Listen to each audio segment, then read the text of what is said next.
What up, Raider Nation? This is Raider Raidio. Weren't you supposed to say, "Hey, what's up, Raider Nation"? I did say that. I say Raider Radio. Oh, shit! I took your part. You know, I saw my moment and I went for it. This is Raider Radio. First episode, obviously. Hi, I'm Mike. I'm Will. Coming to you not live from the Raider Man Cave. Raider Radio.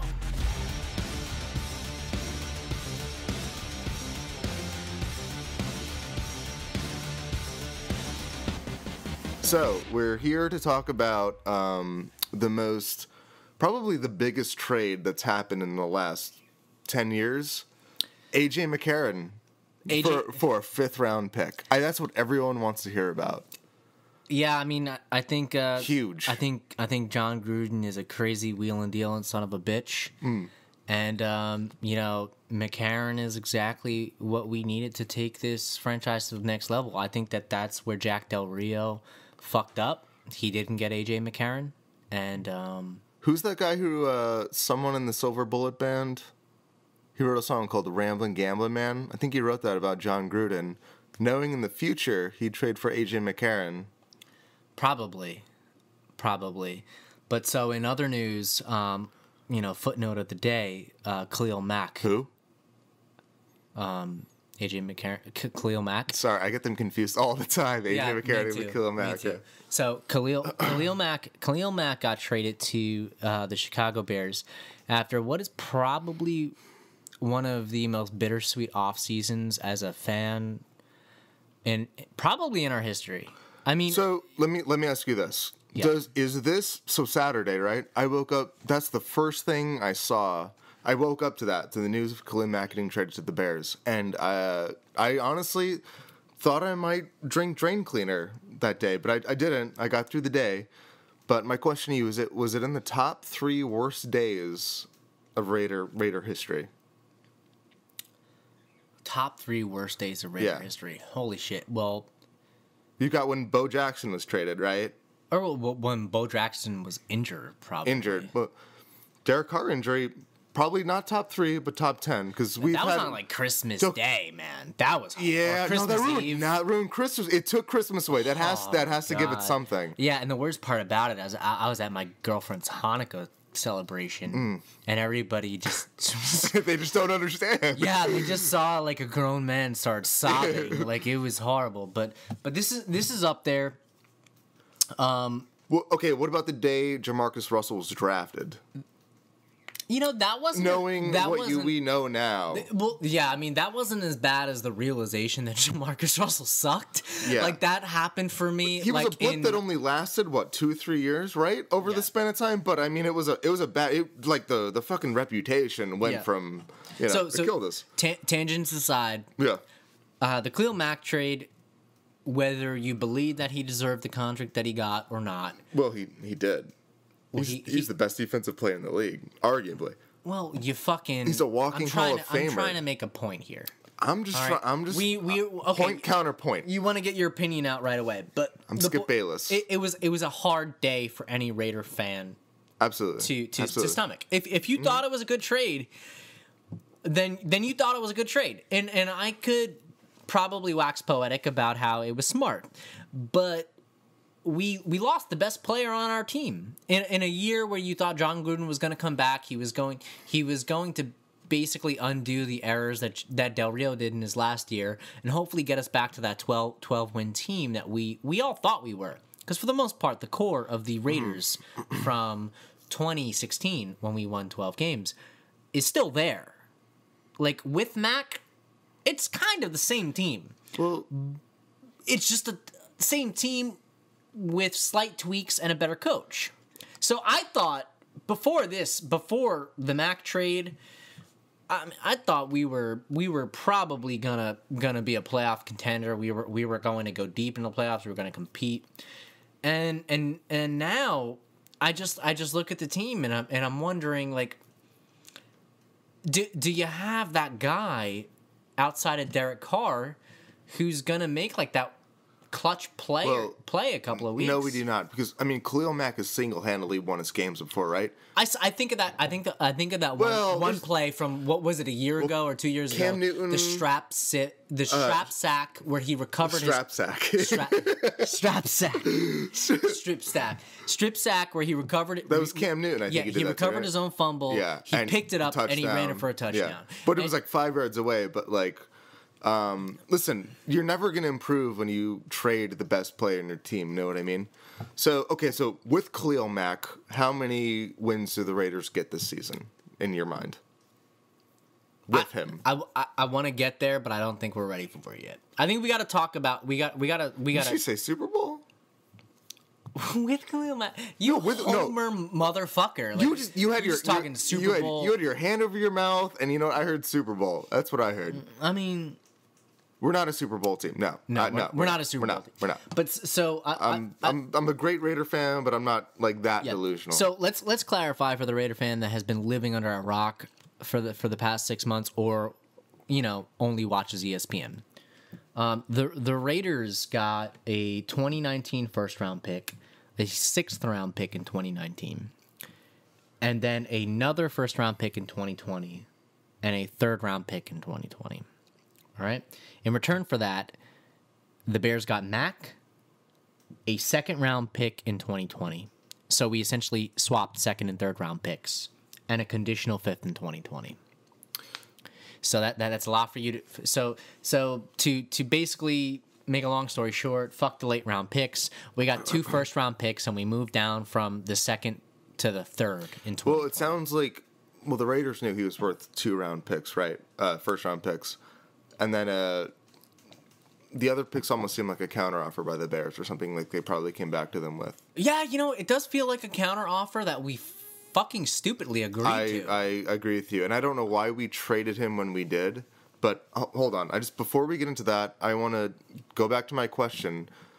How many wins do the Raiders have this season with Mack, and how many wins do they have without Mack? Because I want to try to figure out how many wins is that one player worth. And football's not an individual game; it's not like fucking basketball. But I mean, the effort, because his motor never stops. So can we frame it in a better way? Because Mike's stupid and he hasn't read the script. And in the preseason wrap-up, we're actually going to do a record prediction. So let's say, how many wins does Khalil Mack get you by being on the team? Yeah, sure. Let's do it that way. Okay. All right. So for me, Khalil Mack, he probably makes game-changing plays that single-handedly win you a game 2 to 3 times a year, which is probably more than most non-quarterbacks. So you're saying he's worth 2 to 3 wins? 2 to 3 wins is what I'd say. I think that he contributes to a game in a way that you can't really quantify in the rest of the year. But in my time seeing his career as a Raider, I've seen him every year 2 or 3 games where I'm like, well, if Khalil Mack isn't on the team, we lose. I mean, it's pure and simple. Well, like, he does one fucking play in the 4th quarter that baffles my mind and completely changes everything, where we might even be in the lead and the team is marching down the field, and knowing how shitty the Raiders defense has been the past decade plus, you're like, oh, well, they're just going to score. They're going to score. They're going to win the game. This is inevitable. Fuck this. And oh my fucking God, Khalil Mack just blew up everything. And I'm gonna miss that. But now we don't have that. So when you're hemorrhaging in the 4th quarter, right, and you have the lead, and you're only up by 3, well, you can't replace him. You can't. You can't. You can't. But the worst part is, and I think this is a good transition to the next point, is the timing of the trade makes it so that we can't. Or even try to. Yeah. So the timing of this trade tells me that we mismanaged the situation. Why did they trade him on a Saturday or whenever the deal was agreed to, instead of like a Monday or a Tuesday? Because Wednesday, the Wednesday before the game is played is when the teams actually like practice and stuff like that. Like Tuesday's like your game planning day or whatever.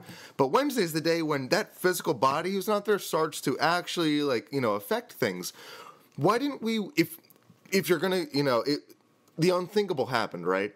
So if you're gonna do the unthinkable, what would if you thought the Bears' offer was something that couldn't be matched? Why didn't you wait another week or two, or trade him to see if he reports? Yeah, or trade him months ago. You know what I mean? Well, that's my problem. Is that we traded him? Why now? We traded him on a Saturday. Aaron Donald's mega deal was done on a Friday. So that leads me to believe that the Raiders had no fucking clue what Khalil Mack's value was. I don't. I don't know. I think they came with them with a number, right? And they thought he was never going to get that. I agree. And I don't know how much though Aaron Donald's deal in reality had that much to do with Khalil's deal though. I mean, it happened. He was traded a day after. I know, but if you unless it's a crazy coincidence. What's the most likely day though that people are likely to be signed? The day before the cuts and when the roster needs to be shaped, and before the week when the teams are actually preparing. I don't know how much it actually because I think they had a realistic. I think that'd be stupid. They pay people. Full salaries to figure that shit out. Like, how much is he actually worth, and how much can we pay him? And how much does he want? Mm-hmm. So, it's a fair point there, but really, what I was trying to say is that the evidence in the Raiders mismanaging the situation is that we traded for nothing but draft picks. We got nothing in return for the 2018 season.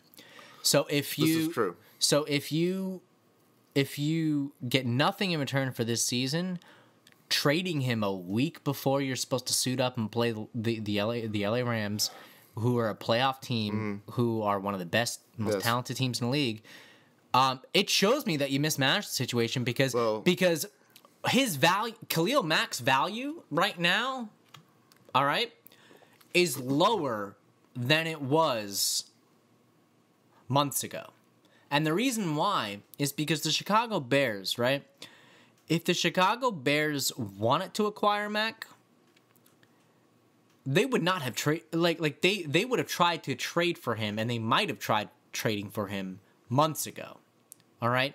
Because as the Chicago Bears, as a new player that you just gave 90+ million guaranteed, whatever the fuck Khalil Mack's number is, I couldn't even look at it. 141 million, I think. I was so sick. But if you're going to pay a guy that much money, you want him in camp. You want him training with you. You want to make sure he's healthy. You want to make sure he's in shape. You want to teach him the defensive scheme.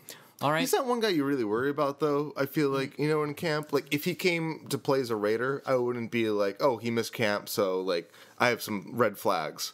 He's one of those guys who's working out during the offseason, staying in tip-top, physical shape. Of course, and that's probably why the Bears pulled the trigger. But the point is that if we traded Khalil Mack at the beginning of the offseason, do you just get 2 first-round picks straight up? Do you get 2 first-round picks and a player? I was so disappointed we didn't get a player. We need something. We didn't get his worth. Well, it's fucked up that we didn't get a player when we traded him as late as we did, because now this trade means nothing for 2018. That's the problem. Yeah. So even if you don't get a player and you traded him months ago, we're supposed to be competing now. You know what I mean? Last year's in Oakland. The fan base wants this. How long do we have in Oakland? Like 2 more years at most, right? Yeah, of course. And this trade doesn't make you compete now. No. It doesn't do anything for the fans of Oakland that want something, want some competition before the team leaves.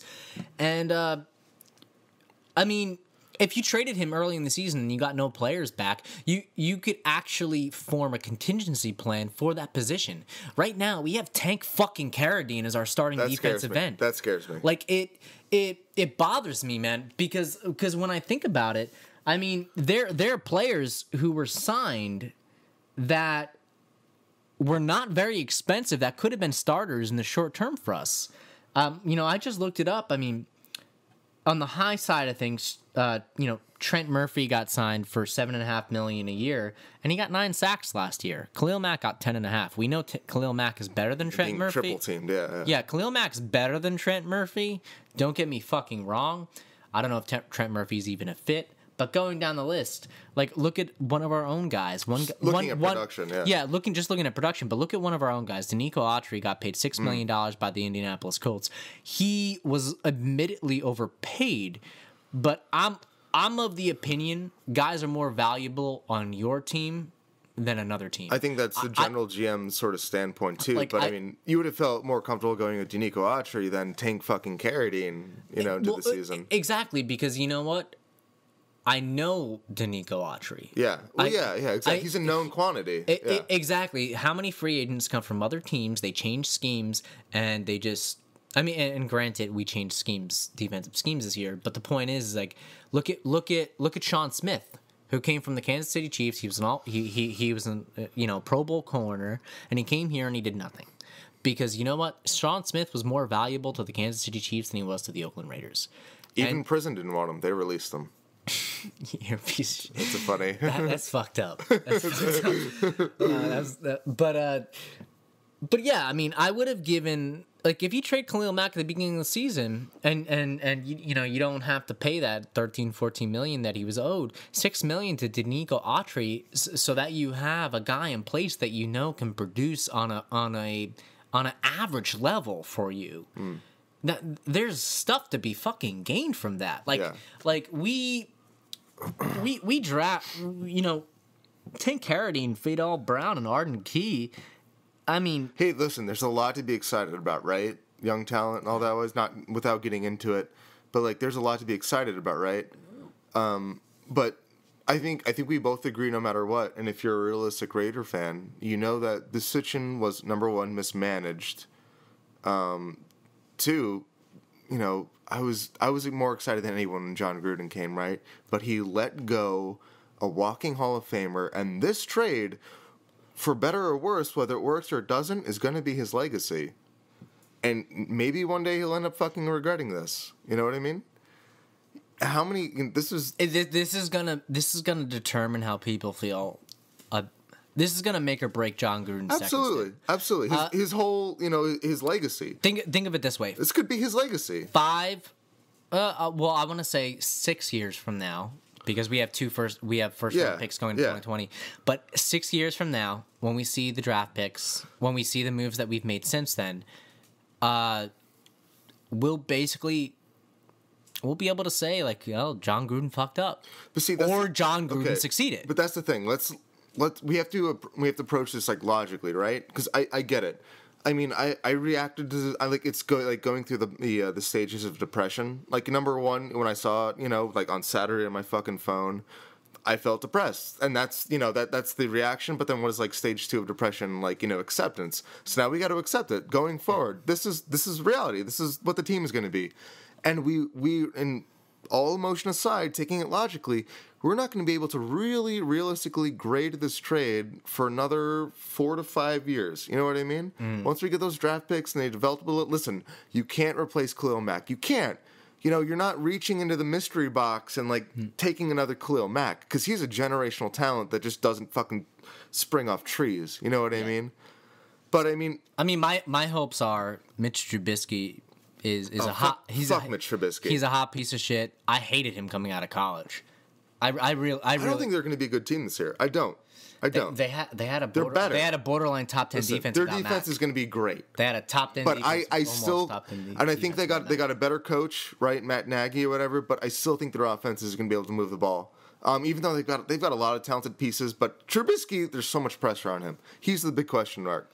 But anyway, but this is, listen, the Raiders their backs were up against the wall, and this is Jon Gruden being Jon Gruden. But at the same time, it's you got to look at it. It's a philosophical trade, right? He's opening the Bill Belichick book of how to play football, and it's about depth, right? It's not about Bill Belichick would have would you agree? Bill Belichick would have cut Mac too, or he wouldn't have paid him. I mean, I guess so. Has Bill Belichick ever signed a defensive player to a large contract like that? I honestly don't know off the top of my head, but I don't think so. I mean, I always felt that Jon Gruden was trying to emulate Bill Belichick this time around. But that's the way to win football, and I get that. But no one's been able to do it. No one is Bill Belichick. There's one Bill Belichick. I think people might have fucking tried. No one has been able to do it. There's one Bill Belichick. I fucking hate the Patriots. He's like, fuck that team. The Tuck game was in my top, it was right up there with, like, girlfriends breaking up with me and stuff like that. But you never had fucking girlfriends. I never had girlfriends. I'm just kidding. But it's like if you can't beat them, join them, like that sort of mentality. But I think that's the right way to build a football team. You build depth, right? So I understand not wanting to pay a guy that amount of money and like thinking that like we can get some really talented players for depth and shit. I don't know if I'm explaining well, but it's a philosophical approach I think to the game rather than you know what I mean, than paying one guy. A lot of owners would pay people a lot of money. A lot of owners won't pay people, but yeah, it's just an approach to a game. How to play the game. Counterpoint before we come to our last point to wrap up the Khalil Mack discussion is that you can sit around and fucking theorize and philosophize. If that's crazy. Even a fucking word. It is. But I don't know. All day about what will work, but eventually you have to get on the field and play the fucking game. Yeah. And Khalil Mack played it better than anybody. And so Jon Gruden will never get the benefit of the doubt for this trade. There's a possibility that the 4 first-round picks that we have going through to 2020... 4 first rounds is a lot. It is. But there's a possibility that those 4 first-rounders... Are busts. No. Let's even put it... Let's spin it in a good way. The glass is half empty for me right now. Let's say that those 4 first-rounders all succeed in some capacity. They're starters. Let's say they're right? all starters, all right? Yeah. If the Raiders don't win a Super Bowl and the Bears don't win a Super Bowl and Khalil Mack ends up a Hall of Famer, you lose the trade. Oh, I agree with that. And that's in hindsight, yeah, I agree with that. In hindsight, but that's the thing. As a fan, it's all about winning. Just win, baby. It's all about that. And I mean, to be perfectly honest, if this isn't a move that fucking gets us a win by the time his 10-year contract is over, a win in the biggest game that matters, then it's a fucking waste because I would have preferred in 10 years competing with Khalil Mack, who was our fucking guy. He's a Raider. Top 10 Raider of all time? Already, and he's already fucking traded. I mean, I mean, this is like a fucking Marcus Allen type of moment, dude. Yeah. Like this is fucked up. Yeah. This is a guy that everyone universally loves. He's a good guy off the field. He's a good guy on the field. He's no injury history. He's a captain on the fucking team. He's a leader in the locker room. I mean, he does like the little things. He's an elite run defender. His fucking motor never stops. He's always working on plays. Right. He never gives up on a play. Exactly. But we could sit here all day and talk about how great he is. But so we're obviously very emotional. We've been rambling probably just like you guys have been. Way too long. So I want to cap off the Khalil Mack discussion with one question. I saw it on RaiderForums.com. It's a place I like to frequent. It's a really good site. How many sacks will the Raiders get this year? And that's a tough fucking question. It's a tough fucking question, but there's so many question marks. You know what I mean? Like, yeah. So I prepared my numbers, and you were. I didn't do any prep for mine. Yeah, you were always bad. I'm gonna fucking just like fucking touch my crystal ball. Exactly. So I will go down the list. All right. Of notable names. Bruce Irvin, in my opinion. Bruce. And I'm going to talk about Bruce Irvin a little bit more in my preseason wrap-up, but I very fucking generously gave him 9 sacks. That's very generous. I feel like that's off the bat very generous. This is me as a Raider fan being a little bit of a homer. 6 sacks for me. Okay, 6 sacks for you. So We'll copy this down here so we can. I mean, he's the most likely candidate, right, of the Raiders for the league. For the leader, he's the most set up, to get sacks. But and for comparison's sake, his career high is 8. He's gonna hit a career. Okay, so bold prediction, hot take. Bruce Irvin, career. Never fucking use hot take again. I'm stealing from Stephen A. God, hot take. Fucking damn. Hot take. We are the opposite of ESPN. Bruce is going to have... Folks, the only reason why we're doing a podcast... folks? Like they live in West Virginia or something? These are dignified... What the fuck is wrong with West Virginia? Dignified all right? listeners. Carl Joseph came from there's West Virginia. There's nothing wrong with Carl Joseph. I'm a huge fan. But let's dignify these people. They're hardworking blue collar people from Oakland. Is that like all right, people, human beings? What was my point? I forget. Oh, Bruce Irvin. Bruce Irvin actually came. Bruce Irvin. Didn't he come from West? No, he came from Wake Forest, or was it West Virginia? I don't remember. I'm forgetting shit. But career at sacks though. Yeah, I mean, I don't think he. That's a glass half full type of thing. That's a bold prediction.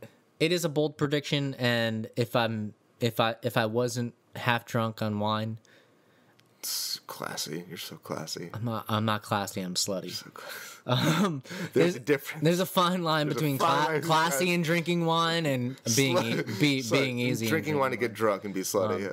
But so nine for me, 6 for you.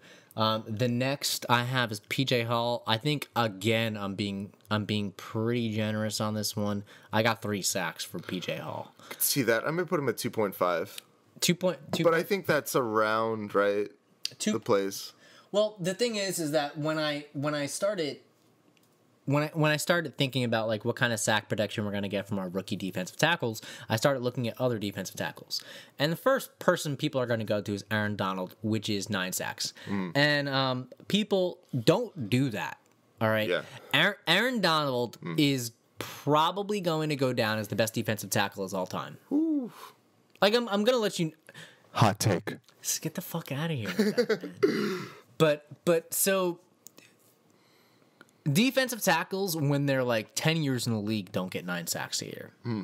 Rookie defensive tackles get far fucking less. All right, Geno Atkins, his rookie year, got 3 sacks. You're looking at a guy like Fletcher Cox got like 5.5 sacks. Well, you're not the guy there to get the sacks. You're the guy there to like help the pressure, to support the pressure. Yeah, I mean, you want to get sacks. Well, you want to get sacks, but you're not. But the point is that it's not easy getting sacks in there. Yeah. And PJ Hall came from a small school. I get it. He's an athletic freak. He's got a lot to learn. I think 3 sacks is fair. I think 3 sacks. Yeah. I think three sacks is putting him on pace with Geno Atkins. And that's generous. That in itself is generous, yeah. Yeah.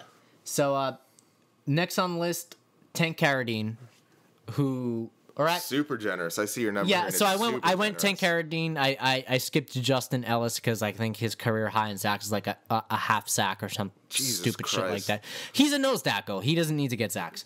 But we'll talk about the other defensive tackle people want to hear about after our starters, which is Tank Carradine. He's somehow our starting defensive end. I have him at 4 sacks, which is, I think it's tying his career high. I can't remember off the top of my head. That's very generous. Tank Carradine is. So here's the thing about Tank Carradine, and is a little sliver of hope for Raider fans. He had a career best year last year. I believe it was his first year moving to defensive end in a 4-3 defense. Before that, the 49ers bulked him up coming out of college, put him as a base end in a 3-4. He was mostly a run stopper. He's great at stopping the run, which is why he's going to be our starter, because on first downs in a 4-3, you know, that's the kind of guy you want. So I think 4 sacks might be his career high or might break his career high. I can see him getting 4, like, just effort-based sacks, like lucky type of shit. Yeah. The quarterback runs that way. Yeah. It, again, it's generous. Yeah. I was pitching high. Yeah. But what about you?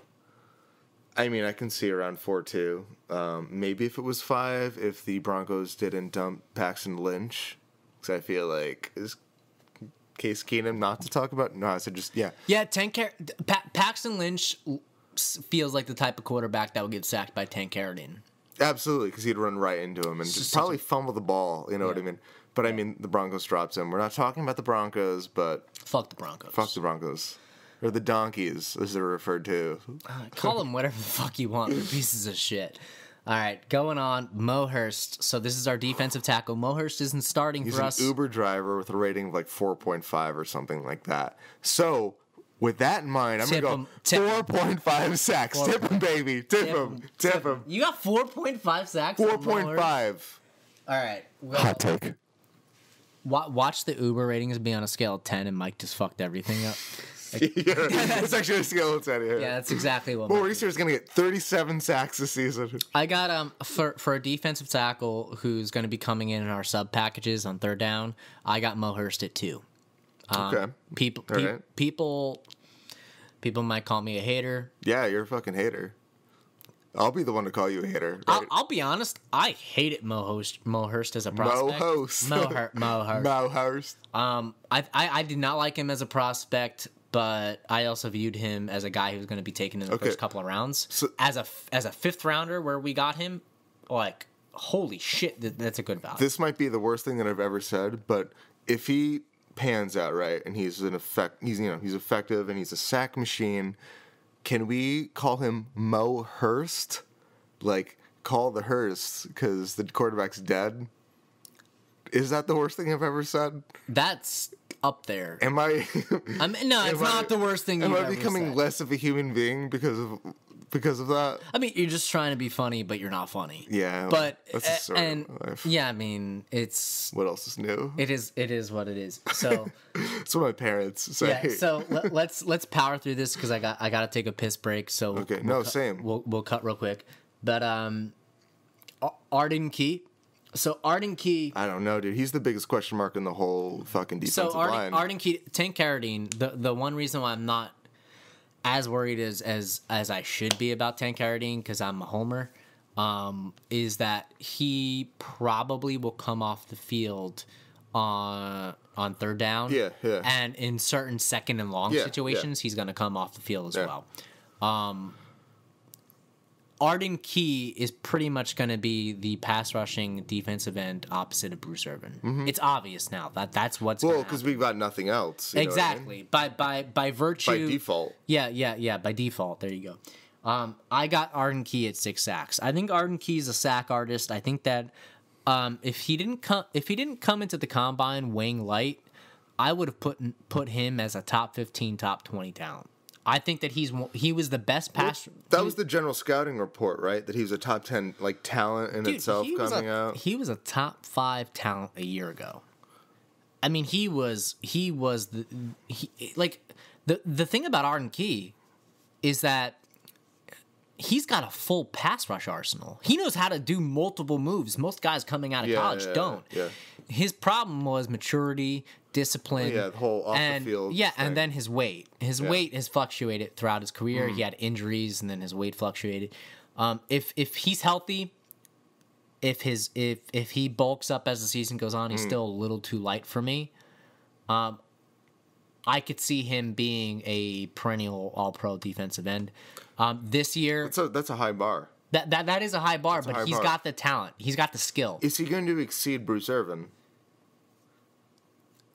He will be a better player than Bruce. You Irvin. think so? Okay. I think Arden Key will if he gets his weight problem down. I would hope so. Once he becomes a perennial professional. But so this year, with the coaching staff putting him in situations where he only has to rush the passer because he's a complete and utter liability in the run game, I can see 6 sacks. What about you? I mean, he's the biggest question mark, right? So for me, I think he has the highest ceiling and the lowest floor, right? So I could see either 3 sacks, or maybe I'd put. You know what? I realize this is a ballsy hot take, but I'd put him. Fuck you. But I'd put him maybe at 9 sacks, where you have Bruce Irvin. ESPN cocksucker. 9 sacks is what you're going down. You know what? Fucking quote me. 9 sacks, Arden Key this season. I know that's insane. I wrote it down. Of course I quoted. I feel like a fucking crazy person for saying that, but you know what? I have to have hope going into the season. So last but not least, the other guys. The other guys are going Carl Joseph, he's a great blitzing safety. Yeah. You got Justin Ellis, who might give you a fucking sack. Jelly. You got Fadal Brown, who showed a lot in the preseason. I think he's going to be a good rotational player for us. Calhoun, right? Shalik Calhoun. Yeah. I think Fadal might be the replacement for Danico Autry. He's a long, how old strong... is he? Do you know how old he is? I don't know, maybe 26 off the top of my head. Let me check real quick. So, Fadal Brown. and I shouldn't be checking this right now We can edit this out. because I do not have time. He is 25. So, no, we don't got to edit it out. But anyway, so the other guys, I got the other guys like Khalil Mack, Fadal Brown. Khalil Mack. Not Khalil Mack. Khalil Mack. Fuck. He's going to come in a Bears uniform like, No, so yeah, Carl Joseph, Fadal Brown, Shalik Calhoun, all those guys. Yeah. I got them down for 5. 5 sacks. The rest of the team's got 5 sacks. I can see that. So you're down for 5 as well. All right. So let's cut real quick. We'll come up with our total sack numbers real quick. We'll wrap up everything. Okay. Okay. It's a bad spot. Do you need to pee that bad? Yeah, I really do. Okay. All right. So Final thoughts. grand total on the sacks. I had. Oh, you didn't spend any of that time adding up your numbers. Oh no, dude! I don't do math. So I had us at 29. There's no way you could do mental math that quick. Absolutely not. I have it at 26.5. I mean, you by the looks of it, you have it as being. Yeah, you might actually be a little bit more than me. Really? Shit. Yeah. I want to be the least optimistic one here, so I have reason to celebrate when they get more. I don't know. You're kind of stupid, so you don't understand optimism. You're dumb. I was gonna have it at 69, by the way. Before.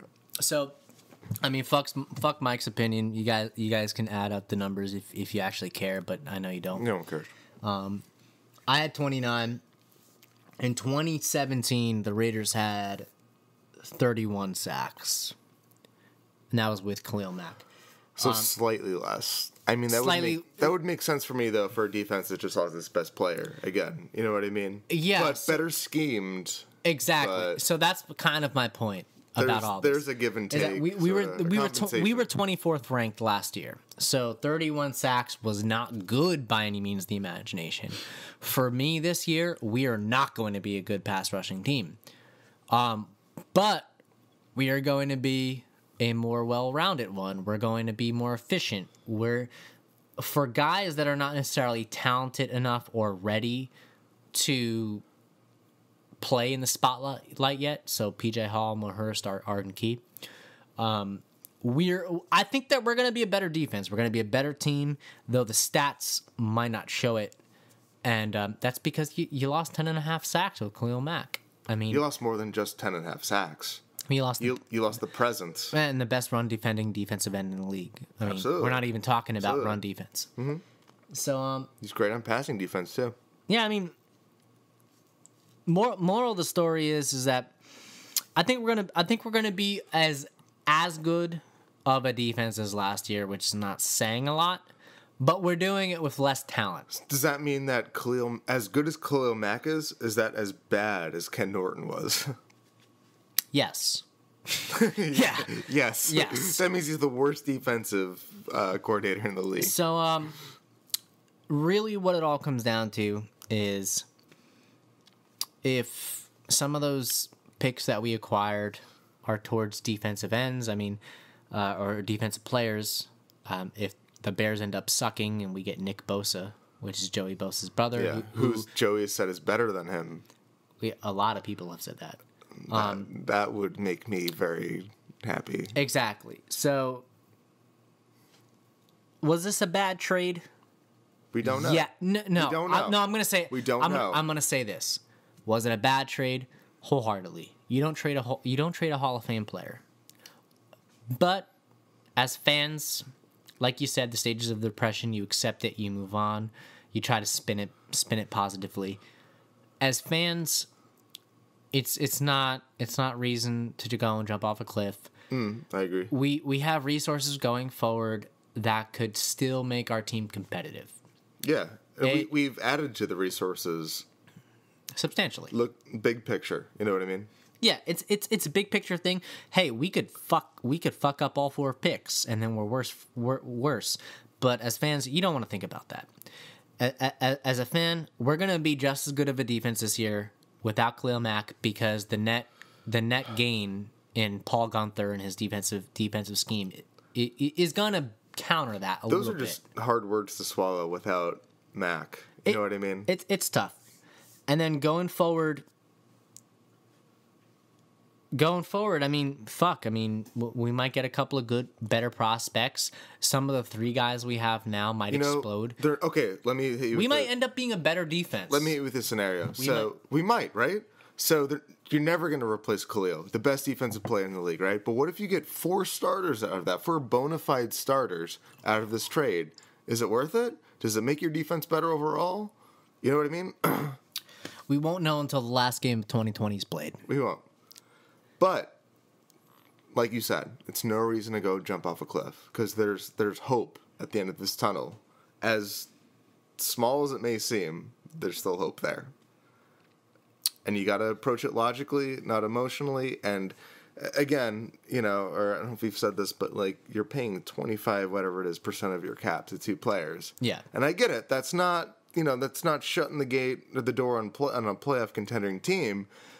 But it's a lot for 2 guys. And if I had to pay that money to someone, I'd rather pay it to Derek. Because I get it, Khalil's the best player on the team, but quarterback I think has a greater percentage outcome on winning and losing games. And no one's disputing that. Derek Carr is definitely where the money's at. He's the man. But and like you said, there's still hope at the end of the tunnel. But right now, we're entering the tunnel. We're in the tunnel. There's blackness, but there's also a little bit of silver there. Yeah, silver lining. Get it? Black and silver. Shut the fuck up.